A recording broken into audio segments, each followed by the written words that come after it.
Subscribe to our channel by clicking the subscribe button. Click the bell button and enjoy the latest uploads from our channel. Hello friends, नमस्कार। Welcome to Hungry Spirits channel. स्वागत है आपका आपके अपने channel hungry spirits में। तो बहुत ही बढ़िया दमदार आज का एपिसोड था। बहुत सारी चीज़ें खुल गई हैं और आगे भी बहुत ड्रामा आने वाला है। तो आपने भी बहुत बढ़िया बढ़िया रिव्यूज़ आप अनुपमा के आज के एपिसोड के ऊपर भेजे हैं। तो चलिए फटाफट से आपके रिव्यूज़ सुनते हैं अनुपमा के ऊपर। नमस्ते अंजू जी, नवन जी। मैं सोची रही अनुपमा के लिए क्या करें, ये राही भी इतना जिद क्यों है? एक बात सुनती तो क्या हो जाता। और गौतम तो लाजवाब है, इतना कमीना है तो उतना एक्टिंग से भी नहीं हो पाता। और अंश का गुस्सा जायज़ है क्योंकि उसका अनुमा हर बार हर इंसान से माफ़ी करना पड़ा जो जो गलती नहीं थी। गलती से गलती हो जाए वो बात अलग है, लेकिन नहीं, सब लोग अच्छे से एंजॉय कर रहे थे। तो ये जितना उसे देख के भाई हर किसी को गुस्सा आने का मन, एक थप्पड़ देना के मन करता है। ऐसे आ गया है जैसे कोई पता चलता है, ये लोग चैन से क्यों नहीं देते। और पराग भी इतनी का ये है कि ना जाए आ जाए, ये मैंने नहीं निकाला, ये अभी भी नहीं मानता।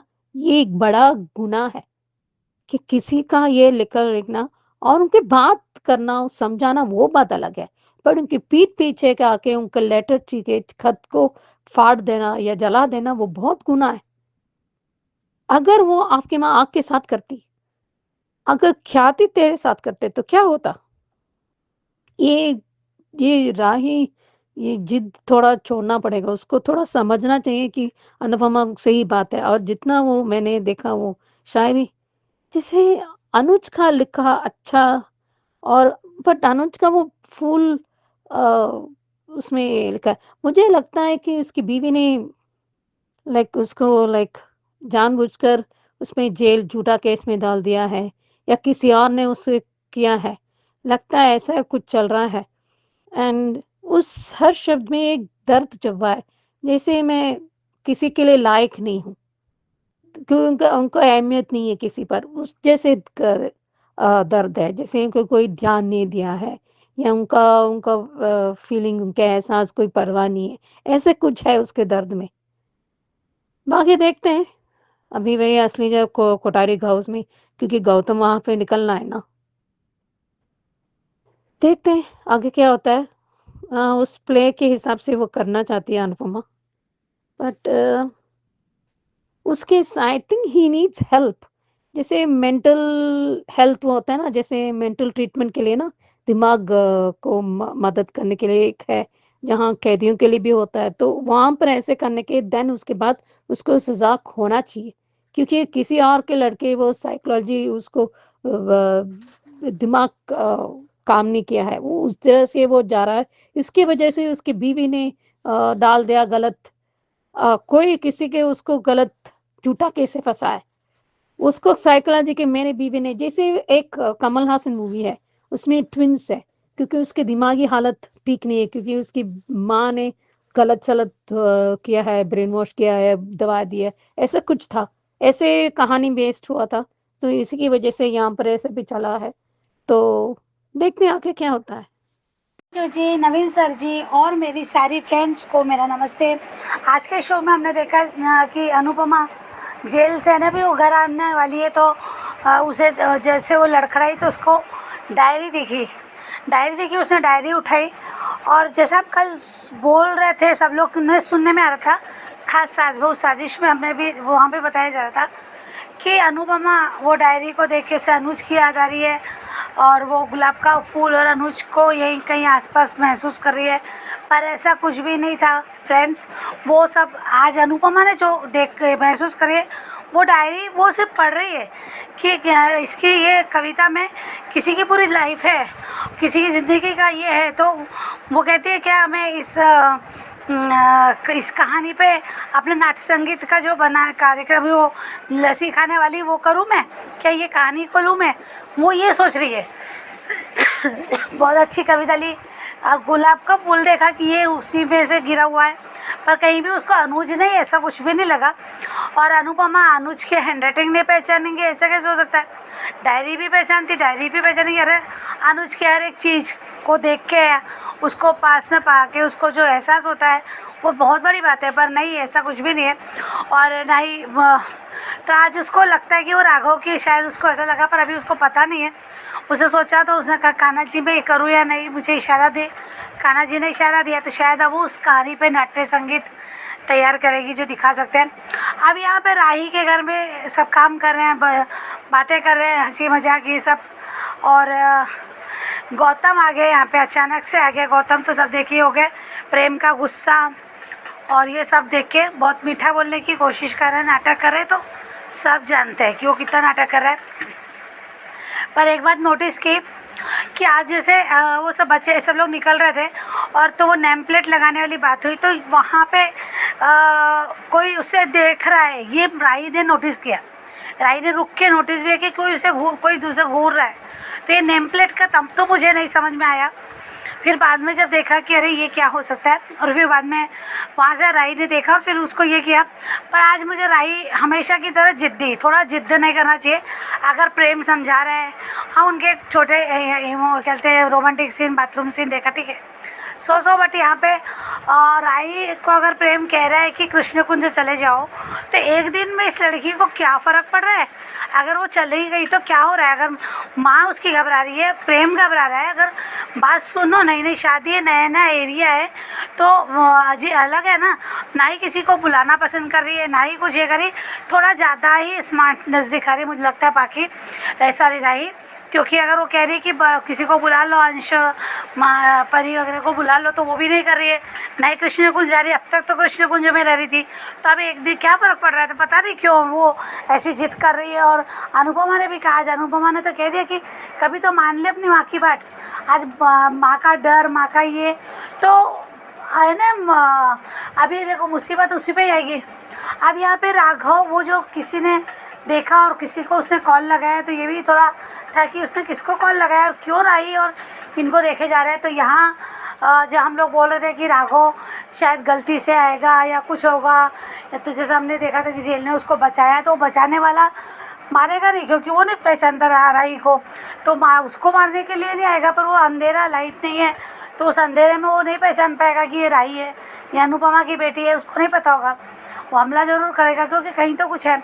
पर आपका वीडियो जब मैंने सुना तो वाकई में 100% मैं आपकी इस बात से एग्री करती हूँ अंजू जी, कि आपने कहा कि वसुंधरा देवी के साथ बहुत सही। क्योंकि हाँ याद आ गया मुझे भी कि जैसे ही गौतम कहता है कि वो किराए के घर में रहने गए, तो वो पूरा डायलॉग जब भी नहीं होगा, फिर भी ये तो हम बोलते हैं ना कि किस जगह गए, कहाँ गए।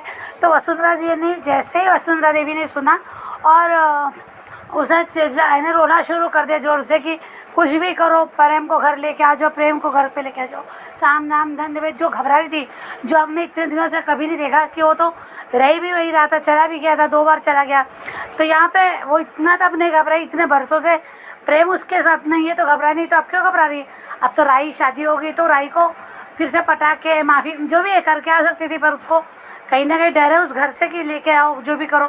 तो मुझे भी ऐसा लगता है कि उस घर से कुछ तो जुड़ी है वो यादें, और फिर वो वापस आ गए बोला उसने, और फिर वो सब कुछ बातें। और ये बात भी सही है कि ये जो राघव है ये भागना नहीं चाहता है, उसने जेलर ने भी बताया, और उसने कहा था मैं 1 घंटे में वापस आऊँगा। अगर उसको भागने का मौका मिल रहा है तो वो वापस क्यों आएगा, यानी उसको ये दुनिया में रहेगा। तो यहाँ ये 1 घंटे के लिए जाना और ये सब थोड़ा एक कैदी, वो भी खूनी, और वो जा रहा है, तो ये थोड़ा सा एक्स्ट्रा हो जाता है शो के लिए।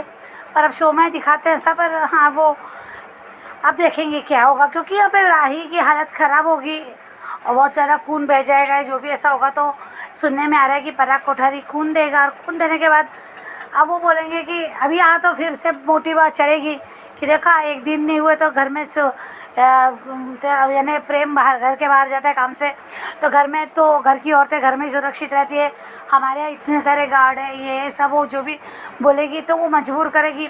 अनुपमा भी कैसे नहीं बोल पाएगी क्योंकि वो उसका ससुराल है, और राही अगर तैयार हो रही हो तो कैसे भी नहीं।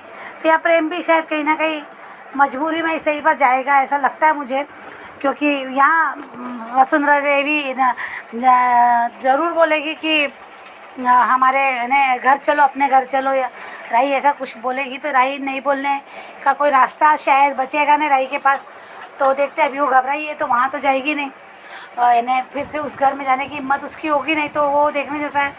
अभी देखते क्या होता है। तो और ड्रामे तो बहुत है, पर एक डेफिनेटली आज बहुत पूरी तरह से क्लियर हो गया कि अनुज ये नहीं है, राघव अनुज नहीं है, ये पूरा क्लियर है। अनुज अगर आए तो अलग से आएगा, यहाँ से नहीं आएगा, ना ही राघव से कोई अनुज का क्लू है। अब नहीं लगता मुझे, क्योंकि आज आपकी बात भी सुनी और ये हमला, तो इसमें अनुज का क्लू मुझे राघव से खुलता हुआ नहीं दिख रहा। पर देखते आगे। Thank you so much Anju ji, thank you so much. नमस्ते अंजू मैम, नमस्ते नवीन सर और मेरी सभी फ्रेंड्स को रेखा सक्सेना के नमस्ते। आज का एपिसोड मेरी नज़र में कुछ कन्फ्यूज़न, कुछ अनरियल और कुछ अनक्लियर लगा और बहुत से क्वेश्चन से भरपूर लगा।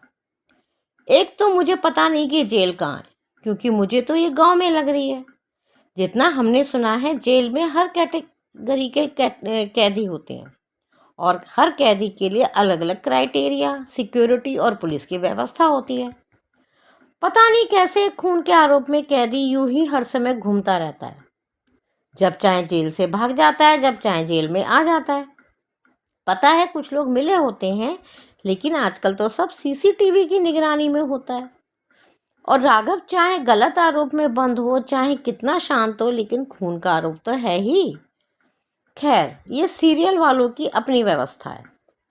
अनुपमा, क्या आप सिर्फ जेल के कैदियों को डांस सिखाएगी? उसके ऊपर बहुत जिम्मेदारियां हैं। माना कि वो कभी किसी को मना नहीं कर पाती, लेकिन अनु की रसोई को एकदम बेटी दामाद पर कैसे छोड़ सकती है? जानकी काकी की टीम खाना बनाती है, ओके, लेकिन क्या राही प्रेम की अपनी शादीशुदा लाइफ नहीं है? और अभी तो वो लोग नए घर में पूरी तरह से सेट भी नहीं हुए। अनुपमा को पता है कि राही के डिसीजन एकदम क्विक होते हैं।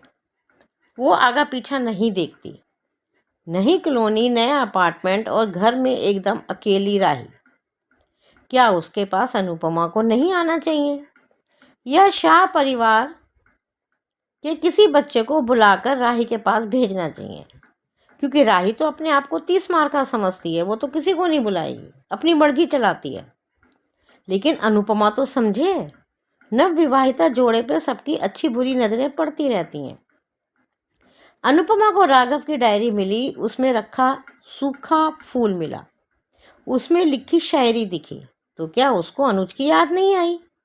क्या मेकर्स अनुपमा की यादों से अनुज को मिटाना चाहते हैं, या फिर हमें कंफ्यूज कर रहे हैं? क्या राघव के साथ या उसकी डायरी के साथ अनुज का कुछ रिलेशन है?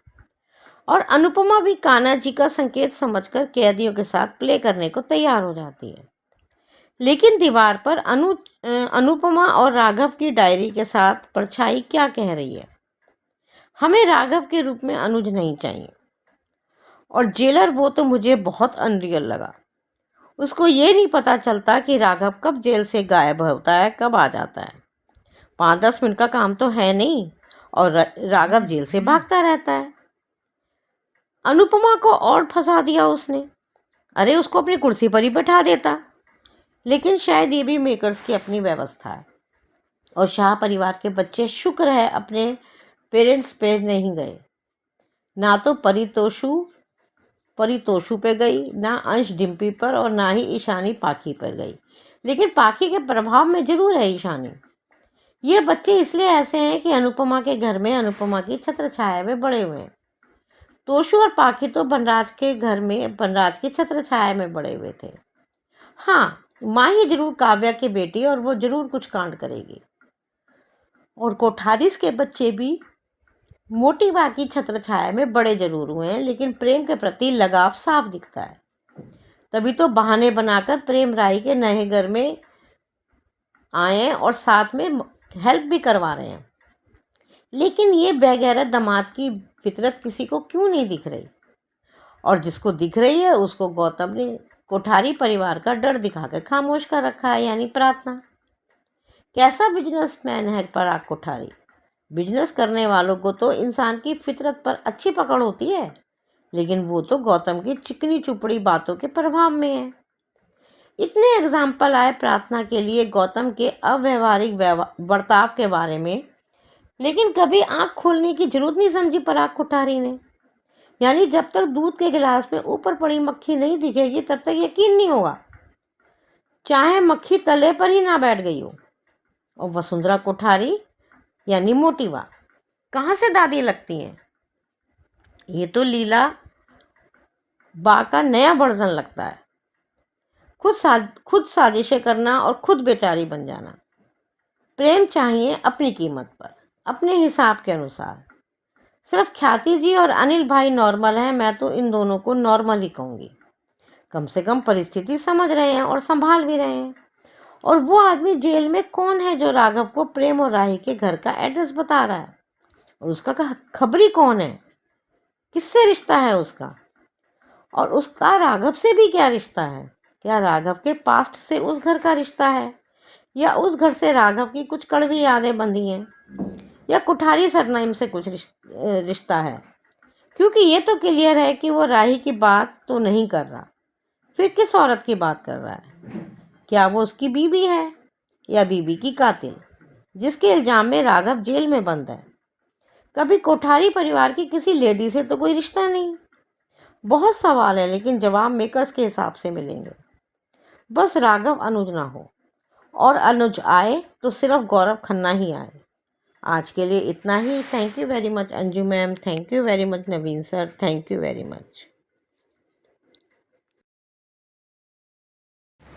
Hello HS members, happy Sunday. आज का एपिसोड ओके था। राही को लगा कि कोई उसे देख रहा है, कोई नज़र रख रहा है। अनुपमा को राघव की डायरी मिली, शायरी पढ़ी। इंसल्ट नहीं कर रही हूँ, लेकिन अनुज की शायरी ओरिजिनल थी और राघव की इंस्पायर्ड। अगर अपनी भाषा में समझाऊँ तो कान्हा जी का गेटअप लेना और असल कान्हा जी होने में जितना फ़र्क है जज्बात और प्यार का, बस उतना ही है। अनुज अनुपमा को तकलीफ़ में नहीं देख सकता था और राघव पे पत्नी की हत्या का आरोप है। कुछ तो ऐसा हुआ होगा, सही या गलत मुझे नहीं पता। ये अनुज नहीं हो सकता, ये तो तय है, वरना छोटी और अनुपमा को सामने देखे और वे पहचान ना पाए, ऐसा तो हो ही नहीं सकता। अनुपमा का डायरी की शायरी पे म्यूज़िकल प्ले करने की कान्हा जी से यस और नो की विनती, और परमिशन मिल भी गई कान्हा जी ने। हमारे सीरियल के कान्हा जी भी कितने डिप्लोमेटिक हैं, नहीं? मतलब अनुज के बारे में कोई जानकारी नहीं देंगे, लेकिन फालतू बातों में तुरंत हाजिर हो जाएंगे। फूल बरसाएंगे, दिया हिलाएंगे। क्या अंश को प्रार्थना से नाराज़गी कि तुम्हारे झूठ बोलने की वजह से अनु माँ को पूरी बारात में सबके सामने गौतम जैसे घटिया इंसान से माफ़ी मांगनी पड़ी। और इतने में ही शैतान हाजिर प्रकट हो गए ताना मारने के लिए। छोटा घर है, बड़ा घर नहीं है, शुरू होते ही ख़त्म हो गया। तेरे बाप का क्या जाता है? तेरा कौन सा खुद का कुठारी महल? आज का राघव का साफ सुथरा गेटअप, बिना विग के, मतलब नकली विग हट गई, असली बाल दिख रहे हैं हथौड़ा मैन के रूप में। पहले हैमर बोलने वाली थी, लेकिन हथौड़ा थोड़ा ज़्यादा अपना लगा और वजनदार भी लगा। और अनुपमा का सपना कि उसकी मौत या राही की मौत, पता नहीं किसकी, है ना। अब राघव प्ले में काम करेगा ये जानने के बाद अनुपमा की सिफ्टी बिट्टी गुम, वो भी जेलर के ब्लैकमेल करने पर। इसको देख के उसके मुंह से आवाज़ नहीं निकलती, प्ले का तुम बुरा करेगी। और दाढ़ी वाले टकलू अंकल क्या बोलते हैं, ओके दीदी, कितनी क्यूट लग रही है। और राघव को जेल में एड्रेस क्यों और किसने दिया? यानी राघव मर्डर की सुपारी लेता है? बाप रे। 10 साल बाद भी राघव को रास्ते भी याद है, एड्रेस भी याद है, और बार बार आ जा भी सकता है। कितनी अच्छी जेल है, नहीं? गार्डन है। जेल से बाहर जाने के लिए रिश्वत भी देता है, वो पुलिस वाले की बेटी के ऑपरेशन में हेल्प भी करने की बात करता है। मतलब ये भिखारी तो बिल्कुल नहीं है, यानी अमीर आदमी है जो इसके कहने पर पैसा भी दे देगा कोई ना कोई। और ये एड्रेस क्यों दिया? क्या वो वहाँ राघव खुद रहता था या उस एड्रेस पे राघव की वाइफ रहती थी? यानी राघव की वाइफ जिंदा है ना। राही को जेल का नाम सुनते ही दहशत आ जाती है राघव की। अनुपमा को लगता है कि राही के साथ कुछ गलत होने वाला है, उसकी सिक्स सेंस है। और वो कहती भी है कि ज़िंदगी में एक बार तो मेरी बात मान ले, हाथ जोड़ते हूँ तेरे। तब वो जाने के लिए तैयार, लेकिन बहुत देर हो गई। डेढ़ शाणी जो है, आबेल मुझे मार करने की आदत है ना अपनी माँ की तरह, ये भी सुनेगी थोड़ी, खोपड़ी फुड़वा के ही जाएगी। चलो देखते हैं अब क्या होता है कल। बाकी तो और कुछ था नहीं आज के एपिसोड में। बाय बाय, कल मिलते हैं। नमस्ते अंजू जी, नमन जी। मैं सोची रवि ये रिश्ता क्या कहलाता के लिए। सोना जी सही कह रहे हैं। देखो सरगसी गलत बात नहीं है। सरगेट किसको बनाना है वो मायने रखता है, क्योंकि बहुत इमोशनल रोलर कोस्टर है। क्योंकि हमारा उस बहुत सारी चीजें अंदर बदलता है और एक एक दिन बढ़ता जाता है, जैसे एक जीवन एक अंदर पल रहा है। वो एक इमोशनल एहसास है जो आपको किसी भी शब्दों में बयान नहीं कर सकते, क्योंकि हर एक दिन हर एक क्षण बहुत फर्क पड़ता है। ये आसान बात नहीं है। ये बड़ा दिल है। एंड जो इमोशनल फिर उसके बाद अब से हमेशा के लिए आप अलग होना पड़ेगा उस बच्चे से। आपको आइडिया नहीं है, अंदाजा भी नहीं है आपकी कितना दुख, ये ट्रॉमा, दर्द। अरमान सही कह रहा था, इतना बहुत आसान नहीं है। जे आप दे पाते हम, मैं तो सोच के भी मेरा है घबरा जाती हूँ मैं। ये बहुत इमोशनल कोस्टर है। ये सिर्फ बड़ा दिल का नहीं है, ये किसी का भी एक और इंसान की दो एक फैमिली का जुड़ा हुआ भी है एहसास। और उसके वजह से दोनों भी गलत नहीं होगा, क्योंकि वो अपने एहसास का अरमान उसमें जगाता है, उसमें डाल देता है अपने पूरा विश्वास सब कुछ। और इसका भी जो वो गुजरता है उसका भी, दोनों। ये कोई कंपैरिजन नहीं। आप कुछ नहीं कर सकते। कोई गलत नहीं होगा, कोई सही नहीं होगा। वो ऐसा ये निर्णय होगा जो ऐसा ही चलता है। अभी ये फूफा साहब भी, दादी साहब भी कमाल है। उनका अक्ल भी नहीं है। और अभी तो ठीक है, रूही का फितरत तभी ठीक है। अभी आगे चल के मुझे मुझे 1% की विश्वास बिल्कुल भी नहीं है। और रोहित का भी ऐसा है, पर पता नहीं, देखते हैं आगे क्या होता है। ये ऐसा चल रहा है, कैसा चल रहा है वो। और मुझे ये समझ में नहीं आ रहा कि शिवानी माँ को ये क्यों नहीं इन्वॉल्व नहीं हो रहे, उन्हें क्यों नहीं बताते कि हम ये लोग कर रहे हैं आपके आशीर्वाद जी। क्यों हर चीज वो इन्वॉल्व क्यों नहीं करते? एक माँ है यार, ये अच्छी है, इसका मतलब आप उसके नाजायज फायदा नहीं उठाना चाहिए। अच्छी बात है, आज फिर से उसकी याद है, क्योंकि वो यादों में गुस्सा है अरमान को। वक्त लगेगा, पर आप छोटी छोटी चीज आप भी उनकी तरह से मेहनत मेहनत करोगे, वो समझती है। बट फिर भी अभी एक ही तरफ, क्योंकि अरमान उसके साइड नहीं, उस गुस्सा है तो इसलिए ठीक ठाक से पे। अगर उस दिन उसने शिवानी रख के वो समझ लेती, वो दोनों माँ की परवाह होती, फिर भी थोड़ा संभल जाता अरमान। अभी अभी ये माफी क्या, उसको दूसरा चांस, मौका भी उनको विद्या जी को कमाना पड़ेगा। फिर उसके बाद माफ करना लायक है या नहीं, वो बात की बात है। क्योंकि ऐसा चल रहा है, ये कितने सालों का दर्द है यार। या वो कितने सालों की उनके खुदगर्ज की वजह से। मैं समझती हूँ कोई कोई सच इतना आसान नहीं है बोलने के लिए, पर थोड़ा थोड़ा करके कहानी विद माधव जी से मदद से वो कर सकती थी, कोशिश तो करती। फिर उनके ले आती, उनका तबीयत दिखाती, उनके कितना दर्द हुआ होगा उनको। मैं, क्योंकि उनको सिर दर्द जैसे नहीं होता, वो जो मनोबल होता है, कितने मनो का बल जो गिर जाता है, उनका दिमाग संतुलन खो जाते हैं। क्योंकि उसकी वजह से उनका कितना सेहत खराब हो गया था। कोई अंदाज़ा नहीं लगा सकते, शब्दों में बयान नहीं कर सकते। तो ऐसी बात है कि ये उनका वो कमाना मौका फिर से कमाना होगा। ये दादी साहब को अक्ल है नहीं, बिल्कुल भी नहीं, सोचते हैं बहुत समझदार है। वो अभी भी गलत-सलत कर दी, ये मौका बताने क्या मिल जाएगा उनको? कौन-सा फ़र्क पड़ेगा ये पोद्दार होना, ना होना क्या है? अच्छे इंसान बनो यार, उसके बाद बात की बात है। वो सोना जी कहीं न कहीं है कि वो बच्ची भी फँस जाएगी। देखते हैं आगे क्या होता है। Thank you. धन्यवाद। कैसा लगा ये एपिसोड कमेंट करके बताइएगा। देखते रहिए चैनल हंग्री स्पिरिट्स। धन्यवाद। Subscribe to our channel by clicking the subscribe button. Click the bell button and enjoy the latest uploads from our channel.